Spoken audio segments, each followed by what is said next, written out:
Welcome to another edition of Straight Shooting Sports Talk, and I'm your host, Dujane Bland, and we welcome you to our Redskins edition of the show. And hey, we got something to smile about this week, right? Redskins in a dogfight win 45-41 over the Chicago Bears. And hopefully we can get the ball rolling on the win department. Now, when you look at the game against the Bears, defense played great in the first half. We stumbled a little bit on offense at times, but Robert Griffin exploded, kind of like Adrian Peterson did in Week 7. Looked more like himself, was able to make plays with his feet. Jordan Reed, dude didn't miss any passes. Goes over 100 yards, 130, I believe. Man, I mean, just blows right up, just like most of us thought he would. And hey, he showed why the Redskins picked him there.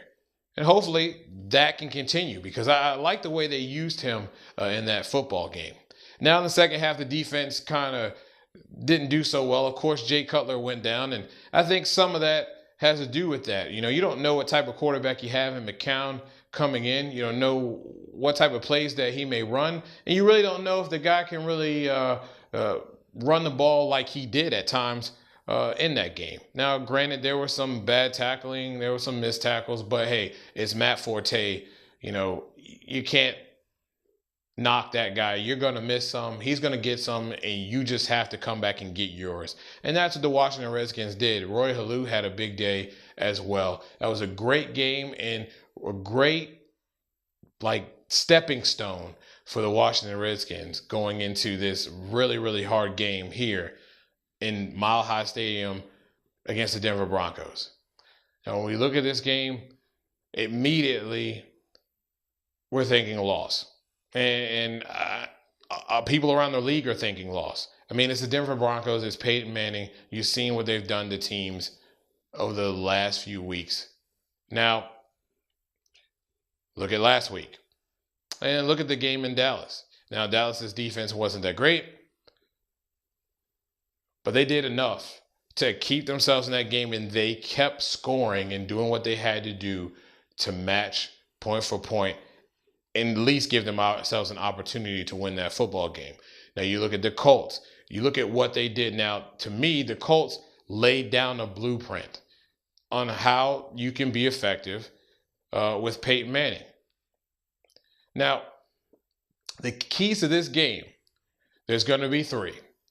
First is getting pressure on Peyton Manning. The guard on the right and left, or the tackles on the right and left, are really, really getting a lot of pressure on that side. And they proved in that Colts game that they're having trouble, front side, back side, trying to keep Peyton Manning clean. They got some pressure on him. They were able to take him down a few times, enabled them to rattle Peyton Manning. He threw a couple picks. 2, gonna have to pressure these wide receivers on defense. You can't let these guys just come off the ball, give them 5-10 yards, play zone. That doesn't work against Peyton Manning. You had to give them your best. Jam them up at the line. Don't let them have free run coming off that line, because you know, if they have free run, they're coming full speed. Peyton's going to find them in a window, and he can get it there, and they're just going to march right down the field,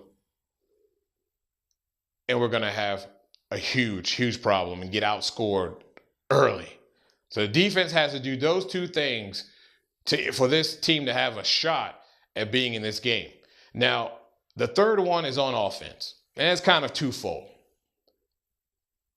The read option can be very effective, but we have to generate a passing threat like we did last week, utilizing Jordan Reed, utilizing Pierre Garçon.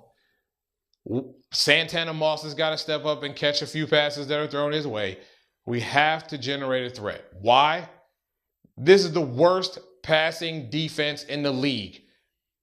They've allowed an average of 339.1 yards a game. We saw what the Dallas Cowboys were able to do in that football game, and they were one Tony Romo interception away from winning that game. If we can duplicate what we did against the Bears, we have a legitimate shot at winning this game. But we have to be able to generate that pass so that the run can be effective. Now, the second half of that is being smart and controlling the clock. If we're able to get out front early, maybe a 7 or a 14-point lead, we definitely have to control the clock. Why? Because the best defense against Peyton Manning is your offense. Keeping his butt on the sideline with his little red forehead, holding a cup of Gatorade, and watching your offense go to work. The more times he gets out on the field, the more likely your defense is going to give up some points. So we can't have a whole lot of 3 and outs, and Mr. Kyle Shanahan has to pitch a good game in play calling like he did last week, and don't do the clownish nonsense that causes 3 and outs and a whole lot of 3rd and longs. We have to be smart and judicious with the football. If we can do those things, we have a very good chance to win. Now you ask, who am I picking to win this football game? My mind, when I look at this game, it's clear. The Broncos are just clearly a better team than the Washington Redskins. But as my man Case Schilling said last week when he talked about the Houston Texans game, I'm picking the Washington Redskins, and there ain't nothing you can do about it. My show. My team. I'm picking the Redskins. I think they can get it done. I think it's going to be a very, very daunting task, but I do believe they can get it done. There's no other way that I can justify that other than what I saw last week.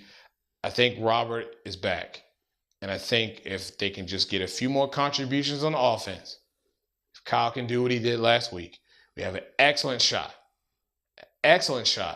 at winning this game. So I am picking the Washington Redskins to win by 1.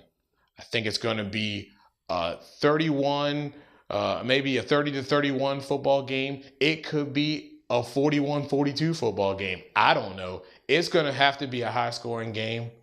I think it will be, but I think RG3 will show a little bit more magic and get the win for the Skins. Well, we thank you for watching this edition of the show. Again, if you have some topics about the Redskins, news, or just some questions or that you'd like to hear our take on, please feel free to shoot us an email at straightshootingst@gmail.com and participate and comment on the bottom of this show. We love to keep the dialogue going with you, and it'll encourage others to participate as well. We'd love to have some comments, some feedback, some type of dialogue going about this team. You know, there's a lot that people want to say and want to talk about, and hey, that's what it's all about, sharing our feelings about the team. Again, subscribe to the show. That's how you stay locked in. That's how you know when new editions of this show comes out.